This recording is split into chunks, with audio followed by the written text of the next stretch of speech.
Myself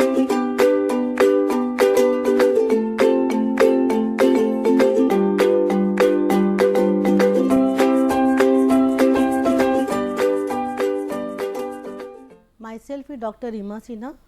Presently, I am working as Associate Professor in the Department of Pharmacy, Ramis Institute of Vocational and Technical Education, Greater Noida.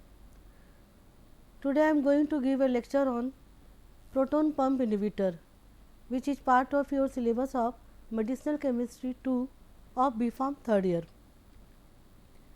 Here, I will discuss what is proton pump inhibitors, why proton pump inhibitors are used, what are the purpose and causes and symptoms of various GIT problem.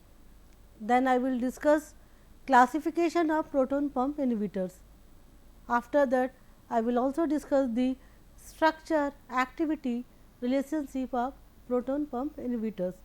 Then I will discuss the mechanism of action of proton pump inhibitors. First is to know what is proton pump inhibitors. Proton pump inhibitors are members of a class of medicine whose main action is profound and prolonged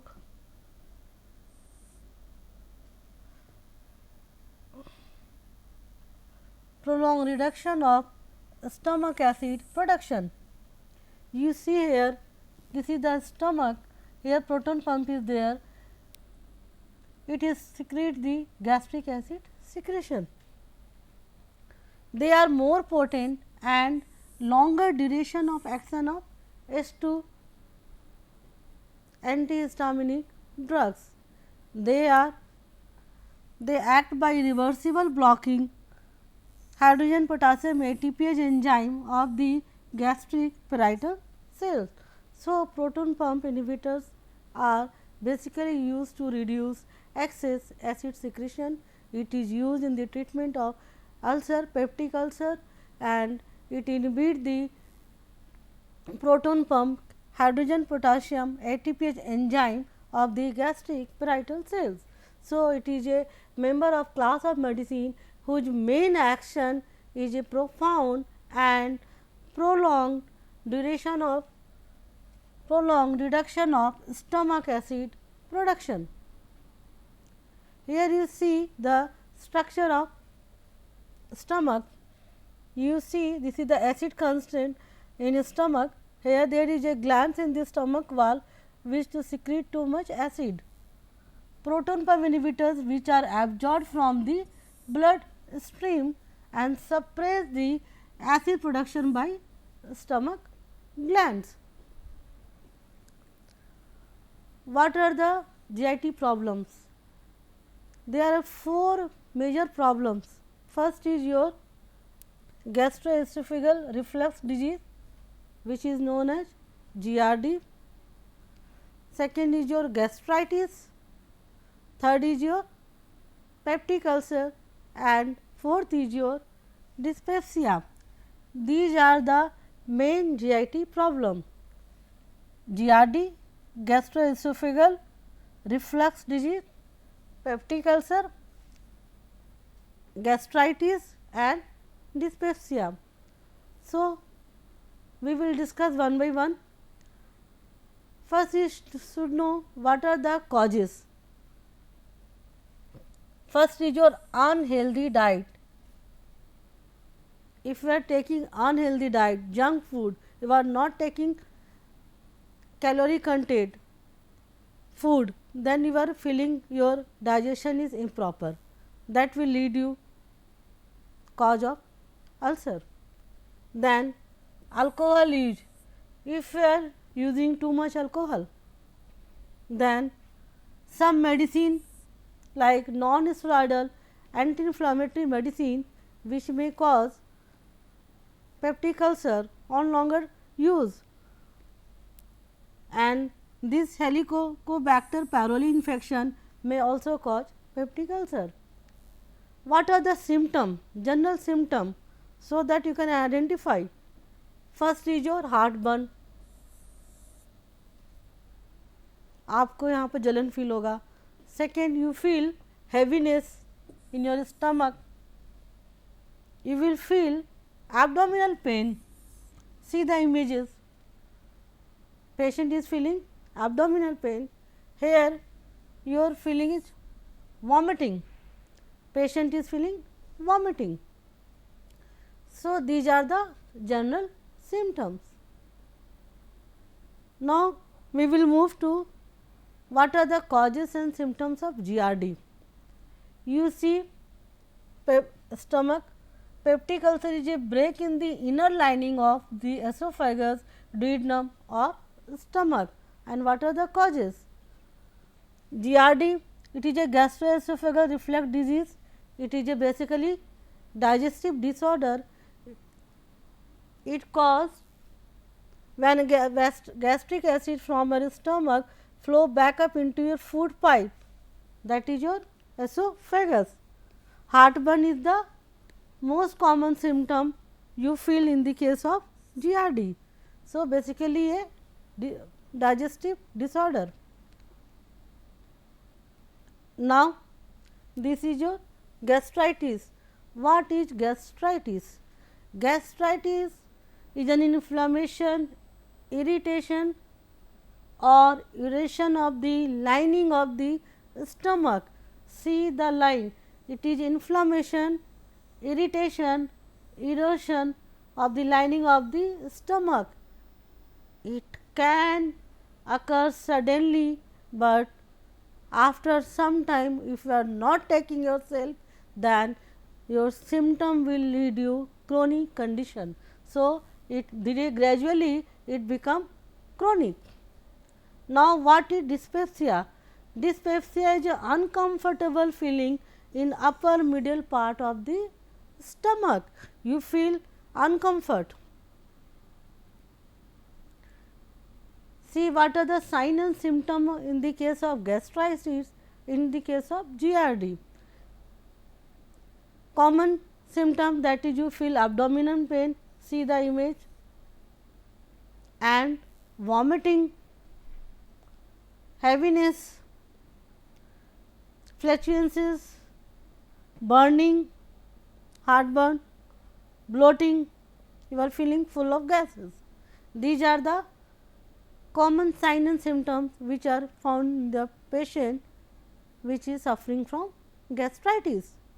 Now, the patient who is suffering from GRD problem, the problem is first is symptom is belching, heartburn,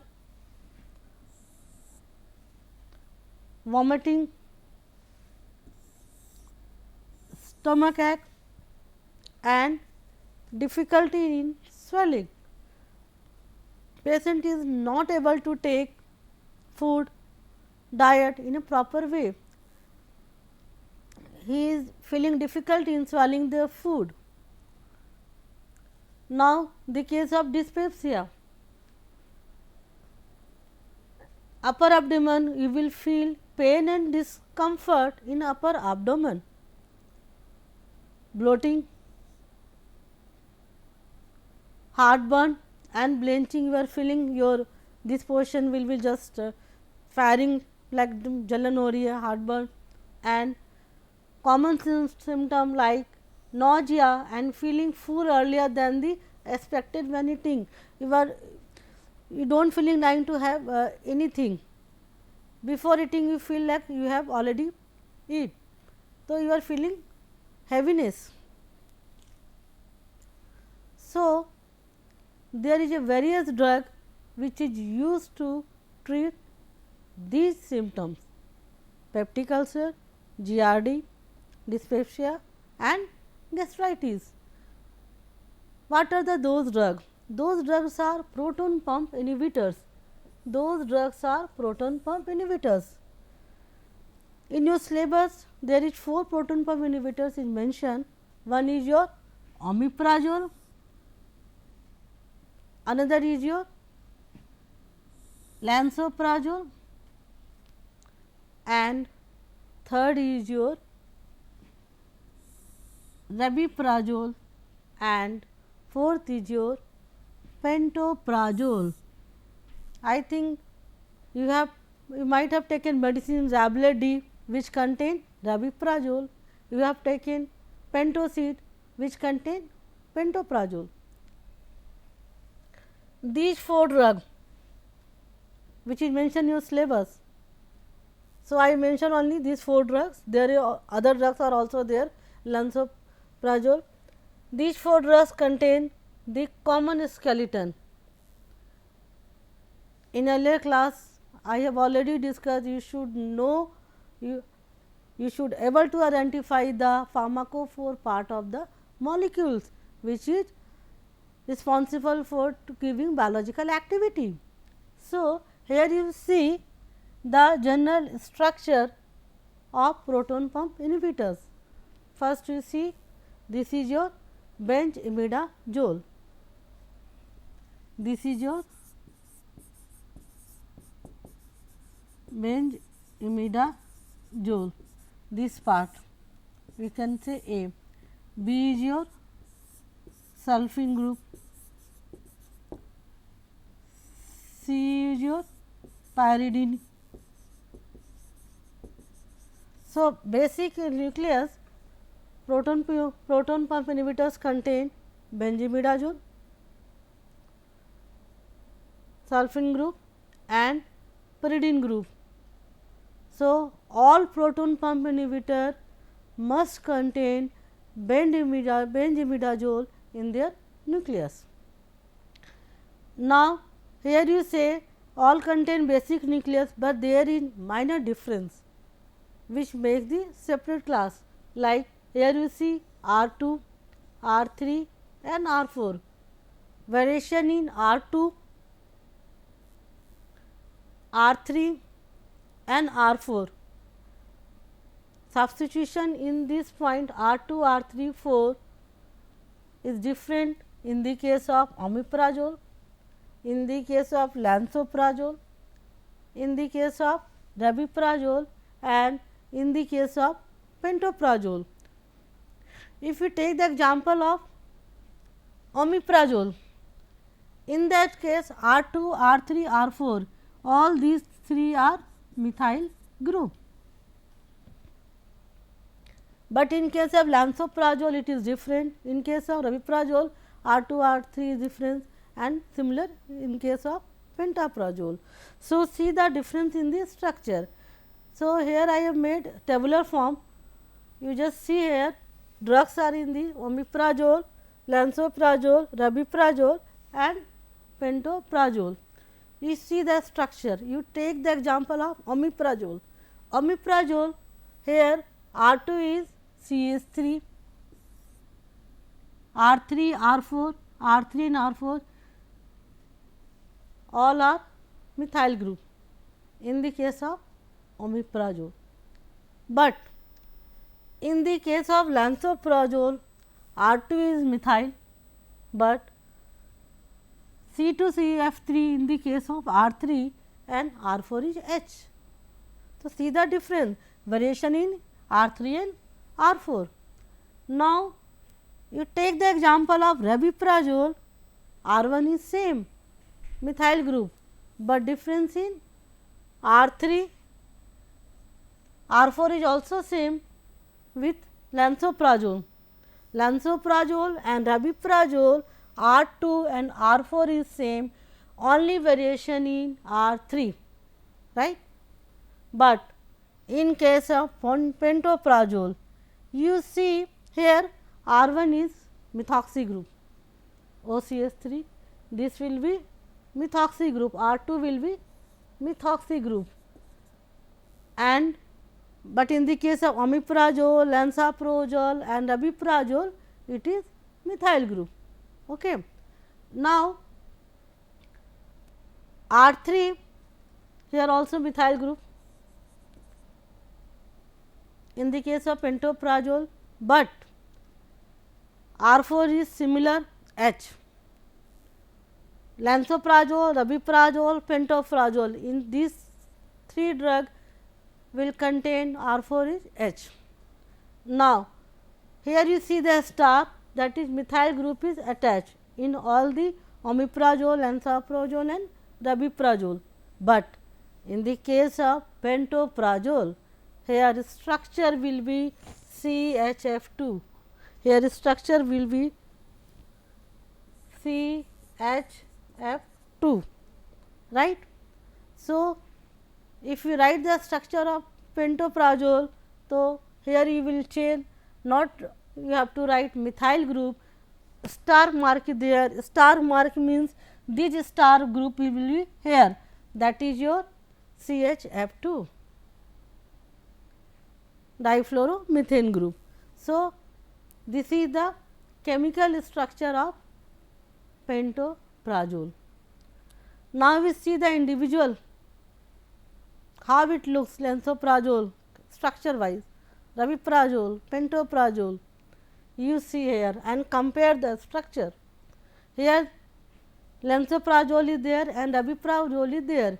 If you compare these two structure, you will find benzimidazole is common in both these two cases. This group is also common, sulfin group, and pyridine group is also common. Only difference in R2, R3 and R4 that you see here is the only difference in the case of lansoprazole and rabiprazole. So, you will remember the structure like this: benzimidazole, sulfin group, pyridine group. These are the common in all cases. Only difference is this portion where we have written R2, R3 and R4. Now, we move next structure, that is your pantoprazole and omeprazole. If you compare these structure, here also this is common, benzimidazole, these two are common here also, and compare with the previous, there is also these two are common. This sulfine group is also common and this pyridine group is also common. Only difference is R2, R3 and R4. So, here you will find the difference and here you will find the difference. In omeprazole, it was the OCH3, but in the case of a CHF2, you have to remember I have written this like a star CHF2, see the CHF2. So, this is the structure of pantoprazole and omeprazole. I have given the image of some product like pantoprazole, heartburn relief, omeprazole. These are the proton pump inhibitors which are used generally. Now, we will discuss the structure, activity, relationship of proton pump inhibitor. Just like we have earlier we have discussed in previous lecture, antihistaminic drug, H1 receptor antagonist, H2 receptor antagonist, SAR of. So, similar way we will discuss SAR of proton pump inhibitors. So, first you see the general structure. General structure is benzimidazole, sulfin group and pyridine group. This is pyridine,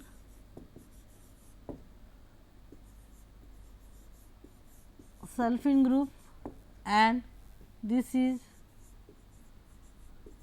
benzimidazole ring. All proton pump inhibitors must contain basic nucleus, that is your benzimidazole, substituted pyridine and sulfinyl chain. So, these are the basic requirement for the proton pump inhibitors. Sulfin chain is the connecting between benzimidazole and pyridine. It is essential for the activity. If we substitute benzimidazole,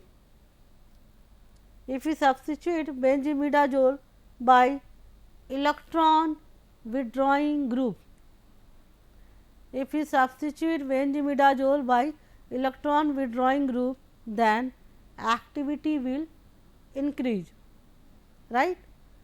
If we substitute benzimidazole by electron donating group, then activity will be decreased.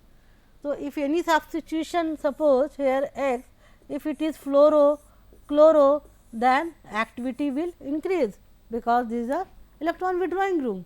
If we substitute this group by electron donating group, then activity will decrease. Now, 4-methoxy group in the pyridine ring increases the biological activity. You have seen the substitution R2. if यहाँ पर यदि आप करते हैं methoxy group OCH3 group लगाते हैं pyridine ring में, then activity will be increased. Substitution of 4-methoxy group on pyridine ring will increase the activity. Similar, a fluoroalkoxy substitution result strong inhibitory activity, that means strongest proton inhibitor drug. If you substitute the drug by fluoroalkoxy group, then your drug will be the strongest drug. It acts as a strong proton pump inhibitor. So, this is all about the SAR of benzimidazole. So, you have to identify basic pharmacophore which is required for the activity. So, sometime question may be asked like, what are the basic nucleus present in proton pump inhibitors? You must remember benzimidazole, sulfine group and pyridine. Benzimidazole is required for the activity. So, this is all about the SAR of proton pump inhibitors. Now, I will discuss the mechanism of action of proton pump inhibitors.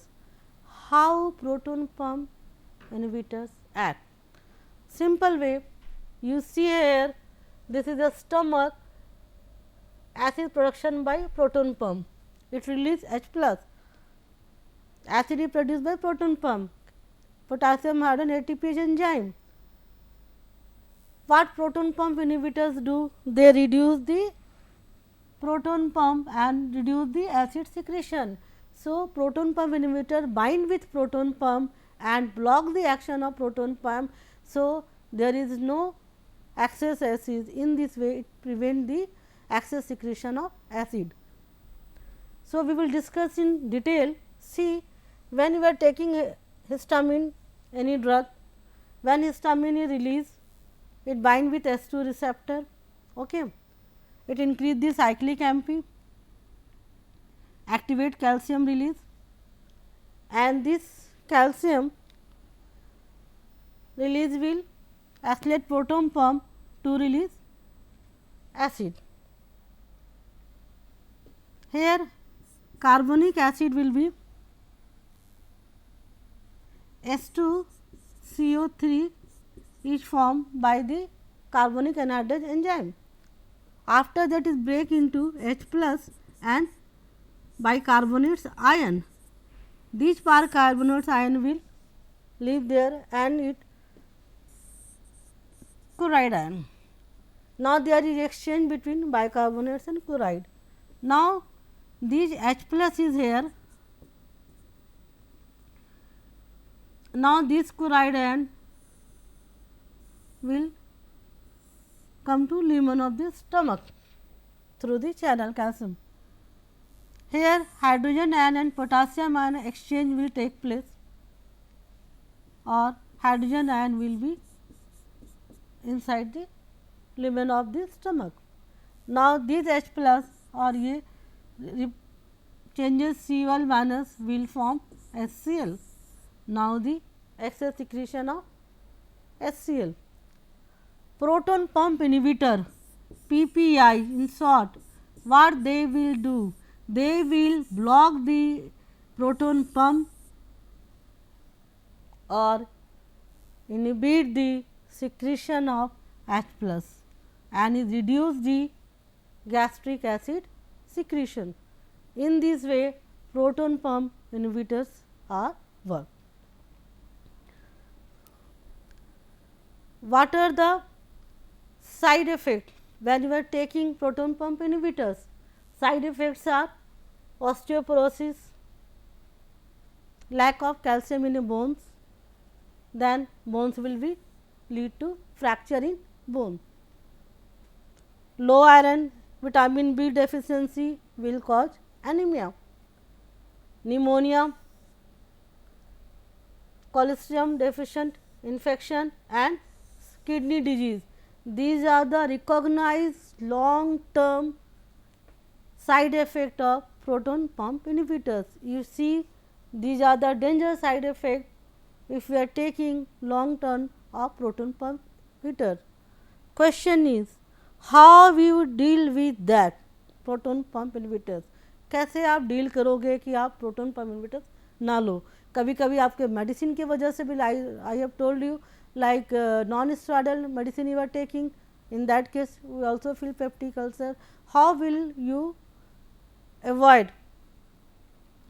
So, how can you deal with this problem? There is a three methods. One is your lifestyle. You change your lifestyle. How will you change your lifestyle? Second, your neutralizing acid. This is a short term.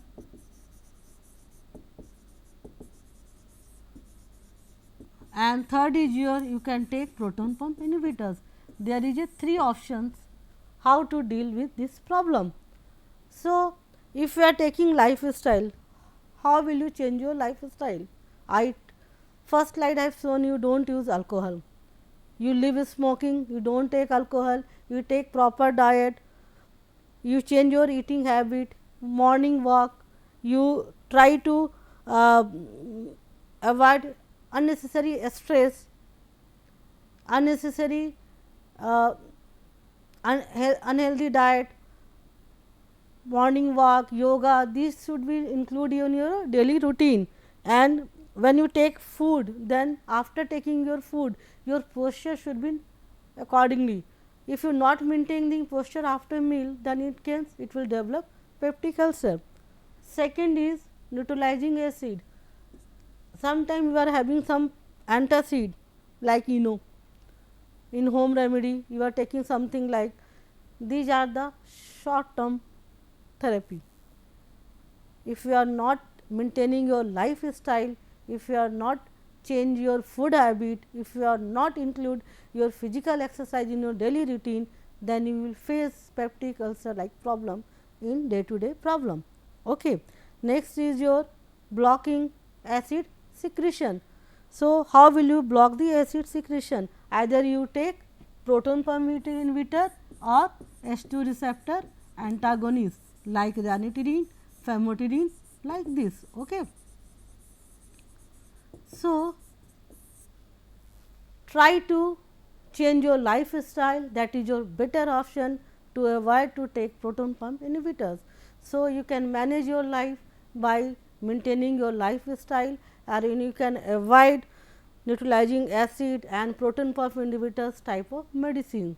So, friends, I have just discussed all about your introduction part of your proton pump inhibitors, various GIT symptoms, cause, symptoms, how will you identify, then structure of proton pump inhibitors, common basic nucleus which are present in proton pump inhibitor, structure activity relationship and mechanism of action of proton pump inhibitors, how omeprazole, pantoprazole, rabeprazole, lansoprazole works, and after that the side effect when we are taking long term of proton pump inhibitors, and dealing the problem like proton pump inhibitor, how we will deal by, there is a three factor you have to remember: lifestyle, neutralizing acid, and either you take medicine or proton pump inhibitors and SP inhibitors.